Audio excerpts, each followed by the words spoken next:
love this song! What band? What band is this?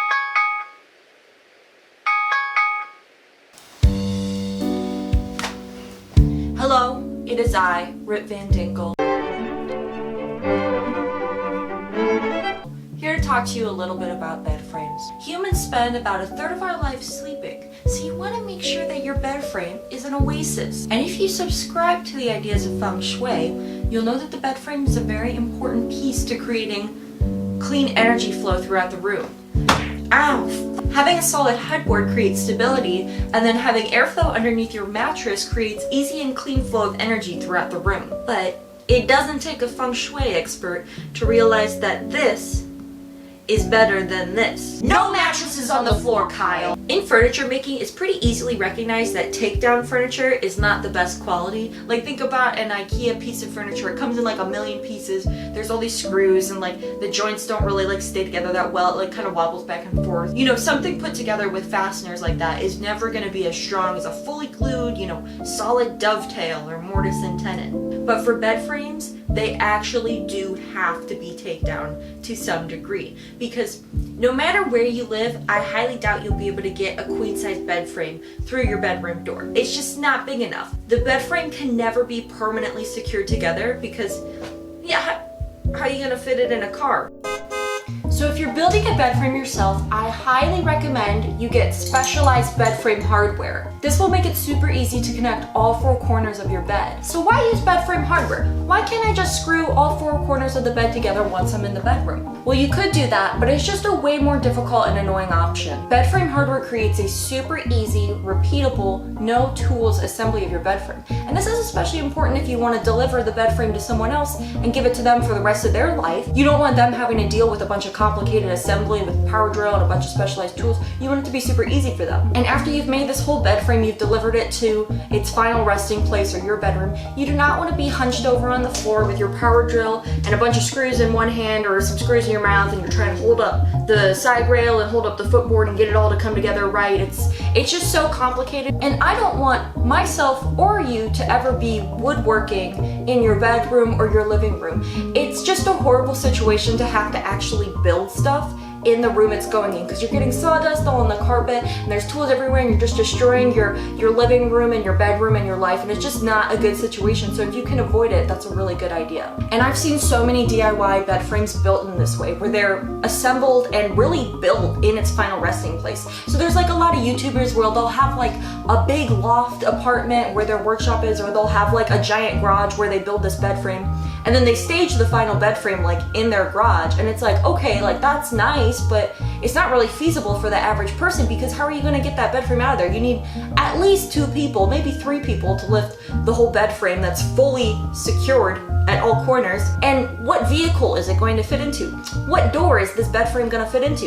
You have to find a way to make the side rails easily detachable from the headboard and the footboard. And one last thing, I don't think it's ever a good idea to use wood screws as an assembly point in your project. So whenever I use a screw in a project, it's a final fastener. I will screw something together if I do use screws in a project, and it's never coming out. A wood screw driven into a pre-drilled hole will wear out over time if it's driven in and out over and over again across a bunch of moves and rearrangements of your house. The more you drive in and undrill a wood screw from a specific point, the weaker that connection is going to be over time. So for assembly connections in any furniture piece, you know, keep those things metal, keep it strong, because if you're relying on wood screws to come in and out every time you assemble and disassemble a piece, it's not the strongest option you could have. So I highly recommend against screwing your bed together at all 4 corners with wood screws. Okay, enough of that tangent. Let's talk about the 2 types of bed frame hardware that you're gonna find.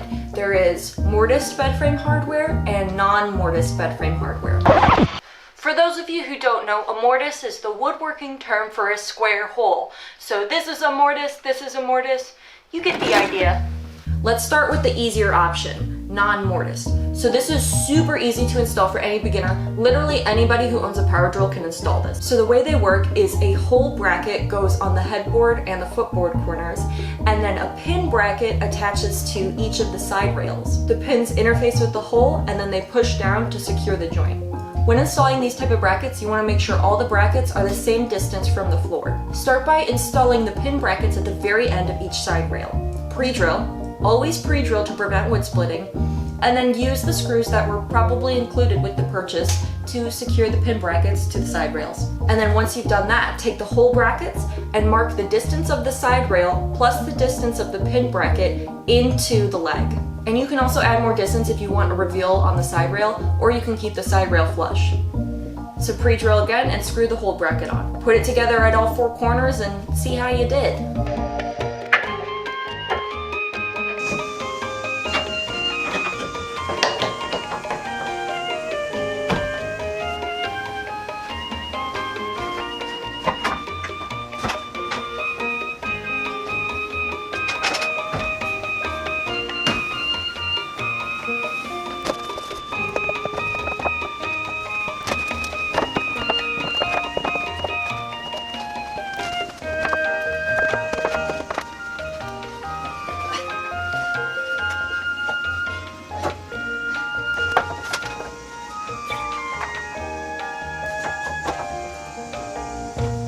My only warning about these is that you want to make sure your headboard legs and your footboard legs have enough width to house both the full thickness of the side rail and the whole bracket, because you don't want to end up with a situation like this. Okay, and let's move on to the second option, which is mortise bed frame hardware. It's very sleek, but it is so much more complicated to install. Its benefit is that it's totally visually hidden once installed, and it's a lot thinner. Because remember what I was saying earlier about making sure you have enough room for the whole bracket and the side rail thickness? You could run into some issues depending on how you design your bed frame, but it's not that likely. But anyways, these are a lot sleeker, not visible once it's installed, but you have to cut 8 mortises, so, you know. The way these work is you have hooks at each end of your side rails, and then you have a slot bracket that goes on the headboard and the footboard. And the hooks lock in with the slot brackets and push down and creates a really strong connection. So I usually start with the slot pieces, and I use my plunge router, an edge guide, and a spiral upcut bit to cut out the mortise for the main bracket.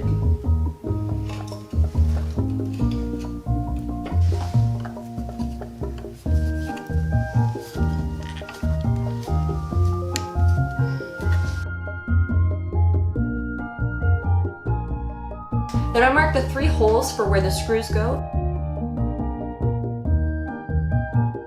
And then I flip the bracket 180 degrees and mark the inner slots, which is where the hooks will interface.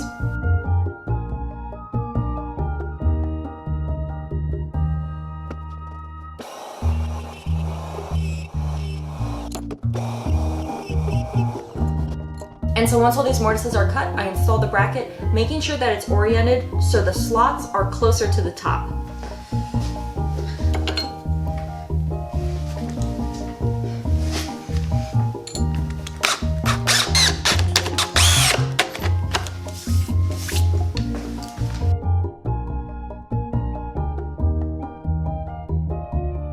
And now let's move on to the harder part, which is installing the hook brackets on the end of each side rail.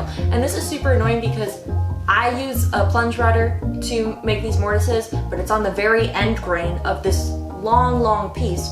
So what I do is I secure the side rail in my vise really securely at about a 45-degree angle, and then I take my plunge router, I adopt this little power stance, and I cut the mortise for the hooks.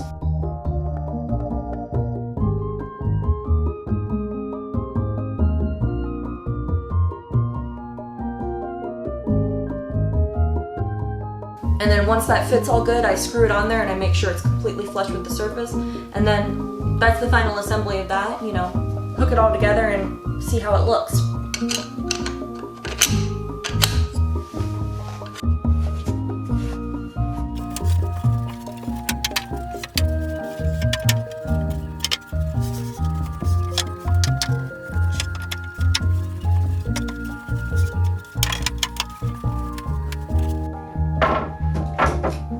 And so that's the 2 types of bed frame hardware. I hope this helped you.